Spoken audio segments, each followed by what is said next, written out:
வணக்கம். வாழ்க வளமுடன். மிக நீண்ட இடைவெளி யூடியூபுக்கும் எனக்கும் சில பல காரணங்கள். சமீபத்தில் சில நிகழ்ச்சிகளில் கலந்துக்கிட்டது. அதில் குறிப்பாக ஒரு நியூபார்ன் பேபி, குழந்தை பிறந்தது, பேர் வைத்தது அப்படின்ட்டு. ஸோ அந்த குழந்தை ப்ளஸ் நமது நட்போற்றம், உறவினர்கள் வீட்டில் பிறந்த குழந்தைகள், அந்த குழந்தை அழுகும்போது அந்த வீட்டில் இருக்கவங்கெல்லாம் பதட்டப்படுறதெல்லாம் பார்க்குறது, அந்த பதட்டம் நமக்கு இல்லாமல் போணுச்சு எப்படின்னு கொஞ்சம் சிந்தனை, எப்படிலாம் நம்ம கஷ்டப்பட்டோமா அப்படின்னு கொஞ்சம் மெமரி ரீகலெக்ஷன் இதெல்லாம் பண்ணிகிட்டு இருக்கும்போது சமீபத்தில் சில செய்திகள் படித்தேன். ஒரு குழந்தை ஏன் அழுவும், அதாவது குழந்தைன்னு நாங்கள் குறிப்பிடுறது ஒரு வயதுக்கு கீழ் உள்ள குழந்தைகள், அதாவது இன்ஃபேண்ட்னு சொல்லுவாங்க. நியூபார்ன்ங்கிறது ஒரு மாதம் வரைக்கும், ஒரு மாதத்துக்கு அப்புறம் இன்ஃபேண்ட்னு சொல்லுவாங்க. இந்த ஒரு வயதுக்கு உட்பட்ட குழந்தைகளை பற்றி கொஞ்சம் பேசுவோம், ஏன் அழுவோம் அப்படின்னு சொல்லிட்டு. பொதுவாக இந்த ஒரு வயதுக்கு உட்பட்ட குழந்தைகள் அழுவதற்கான காரணம், அந்த குழந்தையோட மொழின்னு அதை எடுத்துக்கணும். தான் சொல்ல வருவோம் அனைத்தையும் சொல்வதற்கு அந்த குழந்தை பயன்படுத்தும் மொழி தான் அந்த அழுகை. முக்கியமாக தாயோட அட்டென்ஷன் சீக்கிங், அந்த அம்மாவோட அட்டென்ஷன் நம்ம மேலே இருக்கணும்னு குழந்தை அடிக்கடி விரும்பும். அதனால் அந்த அட்டென்ஷன் சீக்கிங்காக, கவன ஈர்ப்புக்காக குழந்தை அழும். சரி, அப்புறம் வேறு எதுக்கெல்லாம் அழும்? பசி எடுத்தால் அழுவும், தாகம் எடுத்தால் அழுவும், தனிமையை உணர்ந்ததுன்னா பயத்தில் அழுவும், களைப்பு எடுத்ததுன்னா அழுகும், உடல் வலி இருந்ததுன்னா அழுவும், கண் திருஷ்டி இருந்ததுன்னா அழுவும், சளி பிடிச்சிருந்ததுன்னா அழுகும், மூக்கு ஒழுகல் இருந்தால், மூக்கு அடைப்பு இருந்தால், காய்ச்சல் இருந்தால், குழந்தைக்கு தலைவலி இருந்தால், உடல் வலி இருந்தால், இளைப்புன்னு சொல்லக்கூடிய சுவாசத்தில் பிரச்சனைகள் இருந்தால், நெஞ்சில் வலி இருந்தால், சிறுநீரக கடுப்பு அதாவது யூடிஐங்கிற பிரச்சனை இருந்ததுன்னா, இன்னும் சொல்லப்போனால் மலம் சரியாக கழியாமல் இருந்தால், வாந்தி போன்ற பிரச்சனைகள் இருந்தால், மலம் அடிக்கடி கழிஞ்சிக்கிட்டு இருந்தால், யூரின் அடிக்கடி போயிட்டு இருந்தால், அதனால் ஏற்படக்கூடிய அசௌகரியங்கள் என்று சொல்லி பல காரணங்கள் நம்ம அடுக்கிக்கிட்டே போகலாம். இதே போல் குழந்தைய கையாளும் திறமையற்ற இன்றைய இளம் தாய்மார்கள் அதை அவங்க கற்றுக்கிறது யூடியூப் பார்த்து தான் கற்றுக்குறாங்க. கற்றுக்கிட்டா கூட பரவாயில்லங்கிற நேரத்தில் அது அவங்களுக்கு தெரியறதுக்கு புரியறதுக்குள்ளே குழந்தை கொஞ்சம் கஷ்டப்பட்டு போகுது. ப்ளஸ் அந்த இளம் தாயோட தாய் என்ன எடுத்துக்கிட்டோம்னா அவங்க இன்னும் அந்த புரிதல் இல்லாமல் தான் இருக்கிறாங்க. அந்த தாயோட தாய் இன்னும் மோசம். ஸோ ஒரு 30-40 வருஷமாக நம்மளுக்கு இந்த குழந்தையும் கையாளும் ஒரு இயற்கையாக நமக்கு இருந்த அந்த பழக்க வழக்கங்கள், நம்ம பலரோடும் கூட்டு குடும்பமாக இருக்கும்போது ஒரு குடும்பத்தில் ஒரு குழந்தை எப்போதும் இருந்துகிட்டே இருக்கும், அந்த குழந்தைய ஹேண்டில் பண்ண அந்த பழக்க வழக்கங்கள், ப்ளஸ் அதை சின்ன சின்ன திடங்கள் கஷ்டங்கள் வரும்போது அதை எடுத்து சொன்ன பெரிய மனிதர்கள் யாரும், மூத்தோர் யாரும் இல்லாத காரணத்தால் இப்போ ஒரு வீட்டில் ஒரு குழந்தை பிறக்கிறதே பெரிய கஷ்டமாக இருக்கும்போது இப்போ நம்ம குழந்தைய கையாள்வது எப்படின்னு தனியாக கிளாஸுக்கெல்லாம் தான் போய் ஆகணும். அப்படிங்கிற ஒரு சூழ்நிலையில் கையாள்வதில் குழப்பங்கள் ஏற்பட்டு குழந்தைக்கு கொஞ்சம் தலை நிற்காத நேரத்தில் தப்பாக கையாண்டோம்னா கழுத்தோலி வந்து குழந்தை தொடர்ந்து அழுகும். ஸோ அப்போ இவ்வளோ காரணங்கள் இருக்குது குழந்தை அழுகிறதுக்கு. சரி, இப்படி அழுகும் குழந்தை ஒரு நாளைக்கு 24 மணி நேரம்னு எடுத்துக்கிட்டோம்னா அந்த குழந்தை தூங்குகிற நேரம் போக மீதி நேரங்கள், அதாவது குறிப்பாக ஒரு 1 ஹவர் அளவுக்கு மொத்தமாக அது அழுதுச்சுன்னா, அடிக்கடி அழுகும் போது எல்லாத்தையும் கணக்கு பண்ணோம்னா ஒரு 1 ஹவருக்குள்ளே அந்த டைம் இருந்ததுன்னா இட்ஸ் ஓகே, இட்ஸ் இயல்பான ஒரு நிலை, அந்த குழந்தை நார்மலாக அழுகுதுன்னு எடுத்துக்கலாம். இதுவே தொடர்ந்து அழுகுது, நீடித்து அழுகுது, கண்டினியூஸாக அழுதுகிட்டே இருக்குது என்ன, அப்போ அதை ஒத்து கவனிக்கணும். சரி, 2-3 விஷயங்களை பார்ப்போம். குழந்தைக்கு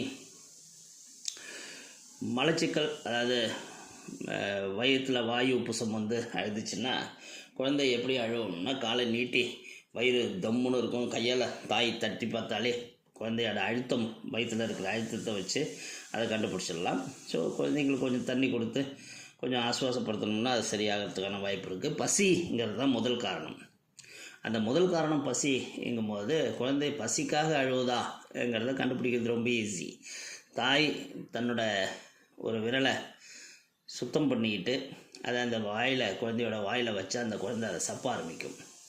அப்படி சாப்பிடுதுன்னா பசியில் அழுகுதுங்கிறத கண்டுபிடிச்சிடலாம். ஸோ இந்த தொடையை மடக்கிட்டு குழந்தை அழுகுதுனாலே வயிறு சம்மந்தப்பட்ட பிரச்சனை இருக்குதுங்கிறத கண்டுபிடிச்சிடலாம். இது மட்டும் இல்லாமல் பால் குடித்த பிறகு, சிறுநீர் கழித்த பிறகு, மலம் கழித்த பிறகு உள்ளாடை அதுக்கு போட்டிருக்கிற நம்ம டயப்பரோ இல்லை துணி கட்டி விட்ருக்குறோமோன்னா அதை ட்ரெஸ்ஸு ஈரமாகிடுச்சுன்னா அதை மாற்றுறதுக்காக, அந்த கம்ஃபர்ட் கிடைக்கிறதுக்காக மறுபடியும் குழந்தைங்க அழுவாங்க. அதனால் நம்ம அதுலேயும் கொஞ்சம் கவனமாக இருக்கணும். முதல்ல அதை பரிசோதித்து பார்க்கணும். ரெண்டாவது, இந்த டயப்பருங்கிற ஒரு விஷயம், ரேஷஸ் இல்லாத நல்ல டயப்பர் யூஸ் பண்ணணும். ஏன்னா டயப்பரை யூஸ் பண்ணாதீங்கன்னு நான் வீடியோ போட்டிருக்கிறேன். இந்த காலத்தில் அதெல்லாம் சொன்னால் நம்மளை கண்டுக்க மாட்டாங்க. அதனால் நல்ல டயப்பர் வாங்கி யூஸ் பண்ணுங்கள். அடிக்கடி மாற்றுங்க. ஒரே விதம் மாற்றி விட்டு இருக்காதீங்க. அதே போல் குழந்தை படுக்கிற இடம், குழந்தைய கடத்தி வச்சுருக்கிற இடம், கட்டில் இதெல்லாம் சுத்தமாக இருக்கணும். சுத்தமான துணி இருக்கணும். ஏன்னா சின்ன சின்ன எறும்பு, சின்ன சின்ன பூச்சிகள் ஏதாவது குழந்தைய கடிச்சதுன்னா கூட குழந்தை டிஸ்கம்ஃபர்ட் ஆகி கத்த ஆரம்பிச்சிடும். எதுக்கு அழுகுதுன்னு தெரியாமல் நம்ம கடந்து கஷ்டப்பட்டுருப்போம். ஸோ அதனால் இதெல்லாம் சுத்தமான இடமா பராமரிக்கணும். கொசு இல்லாத இடமா இருக்கணும். நல்ல காற்றோட்டம் உள்ள இடத்துல குழந்தைய தூங்க வைக்கணும். முடிஞ்ச அளவுக்கு கைத்தறி ஆடைகள், அதாவது காட்டன் கிளாத்தில் குழந்தைங்களுக்கு ட்ரெஸ் வாங்கி போடணும். ஆசையாக சொந்தக்காரங்க வாங்கிட்டு வந்து கொடுத்துருக்காங்கன்னு ஜிகு ட்ரெஸ் எல்லாம் சின்ன குழந்தை 1 மாதத்துக்குள்ளே இருக்கிற குழந்தைங்களுக்கு போடுறது, பட்டன் அழுத்தக்கூடிய தன்மையில் இருக்கிறது, ஜிப்பு அழுத்தக்கூடிய தன்மையில் இருக்கிறது, கொக்கி அழுத்தக்கூடிய தன்மையில் இருக்கிற ஆடைகள் எல்லாம் குழந்தைங்களுக்கு அணிவித்து அழகு பார்ப்பது இப்போது கூடாதுங்கிறதையும் புரிஞ்சுக்குங்க. ரொம்ப இலகுவாக கைட்டி எடுக்கக்கூடிய ட்ரெஸ்ஸுகளாக இருக்கணும். மெல்லிய ஆடைகளாக இருக்கணும். நல்ல காட்டனில் இருக்கணும். அதை அடிக்கடி சுத்தப்படுத்தி துவைச்சி கொஞ்சம் நல்ல வெயிலில் காய வச்சு எடுத்த துணிகளாக இருக்கணும். இந்த மாதிரி சில விஷயங்களையும் நம்ம பார்த்துக்கிட்டோம்னா குழந்தைகளோட அழுகைங்கிறத முற்றிலும் ஓரளவுக்கு நம்மளால் கட்டுப்படுத்திட முடியும். அது மட்டும் இல்லாமல் இந்த குழந்தைங்க தொடர்ந்து அழுகிறதுக்கு டயர்டு, ஒரு களைப்பும் ஒரு முக்கியமான காரணமாக இருக்கும். ஏன்னா அவங்க வந்தாங்க தூக்கி வச்சுருந்தாங்க, இவங்க வந்தாங்க தூக்கிட்டு வச்சுருந்தாங்க அப்படின்னு குழந்தைய தூங்க விடாமையும் தொடர்ந்து கை மாற்றி வைக்கிறதுனாலையும் குழந்தைங்களுக்கு அந்த சோர்வு ஏற்பட்டு டயர்ட்னாலையும் அழுவாங்க. ஸோ இந்த மாதிரி அழுவும் போது குழந்தைங்க அதை நம்ம தவிர்ப்பது தான் ப்ரோஆக்டிவாக இருக்கும். அதாவது கொஞ்ச நாளைக்குனாலும் இந்த மாதிரி அடிக்கடி சொந்தக்காரங்க வருவதை, படையெடுத்து வருவதையும் கொஞ்சம் தவிர்த்துட்டு குழந்தைய கொஞ்சம் வளர்கிற வரைக்கும் நம்ம மட்டும் ஹேண்டில் பண்ணுறதுங்கிற தன்மையில் இருக்கணும். அதே போல் நம்மளும் இந்த மாதிரி குழந்தைங்கள பார்க்க போனோம்னா முடிஞ்ச அளவுக்கு அதை தூக்கணும்னு ஆசைப்படாதீங்க. குழந்தைங்கள பாருங்கள், வாழ்த்துங்க. நான் தூக்குறேன் நீ தூக்குறேன்னு தூக்கி குழந்தைக்கு கஷ்டம் கொடுக்காதீங்க. அதனால் தாயிட்ட மட்டும்தான் குழந்தை இருக்கணும் சில மாதங்களுக்குங்கிறத முடிவு பண்ணிக்கோங்க. அதுக்கு மேலே குழந்தைங்களுக்கு நம்ம இந்த 1 வயசுக்குள்ளே இருக்கிற குழந்தைங்களுக்கு நம்ம கொடுக்கும் விளையாட்டு பொருட்கள் கூட சில நேரத்தில் குழந்தைக்கு அழுகை உண்டு பண்ணும். அந்த மாதிரி விளையாட்டு பொருள்லாம் கொடுக்காம கொஞ்சம் நல்ல, இப்போ நிறையா நம்மளுக்கு ஆன்லைனில் நிறையா வசதிகள் இருக்குது. எந்த ஏஜ் குரூப்புக்கு என்ன மாதிரி விளையாட்டு பொருட்கள் கொடுக்கணுங்கிறத கூட எஜுகேட் பண்ணுறாங்க. ஸோ அந்த மாதிரி விளையாட்டு பொருட்கள் கொடுப்பதுங்கிறதையும் கொஞ்சம் தாய்மார்கள் தெரிந்து கொள்வது அவசியம். இது மட்டும் இல்லை, குழந்தைக்கு சரியான அளவில், சரியான நேரத்தில், சரியான விதத்தில் பால் கொடுப்பது, தாய்ப்பால் கொடுப்பது உங்களுக்கு அருமையான ஒரு குழந்தை வளர்ப்பு அனுபவத்தை கொடுக்கும். அது மட்டும் இல்லாமல் குழந்தைய அணைச்சி பால் கொடுங்க. கண்டிப்பாக சின்ன குழந்தைங்கள படுக்க வைத்து கொண்டு பக்கத்தில் படுத்துக்கொண்டு பால் கொடுப்பதை தவிர்க்கவும். இது ரொம்ப முக்கியமான விஷயம். அதே போல் சில இந்த சுய மருத்துவம், வாட்ஸ்அப் மருத்துவம் இதெல்லாம் கொஞ்சம் தவிர்த்துக்கிறது நல்லது. மற்றபடி நல்ல ஆரோக்கியமான குழந்தையை வளர்ப்பதற்கு அழுகையை எதற்காக, ஏன் குழந்தை அழுகிறதுங்கிறத புரிந்து கொள்வது மிக மிக அவசியங்கிறத உணர்ந்து கொள்ளுங்கள். ஸோ அந்த காரணத்தை, அந்த காஸை எலிமினேட் பண்ணுறது தான் குழந்தையோட அழுகைக்கு நம்ம கொடுக்கக்கூடிய தீர்வாக இருக்கணும். அது மருந்தினால் மட்டுமல்ல என்பதை நன்றாக புரிந்து கொள்ளுங்கள். வாழ்க வளமுடன், நலமே சூழ்க.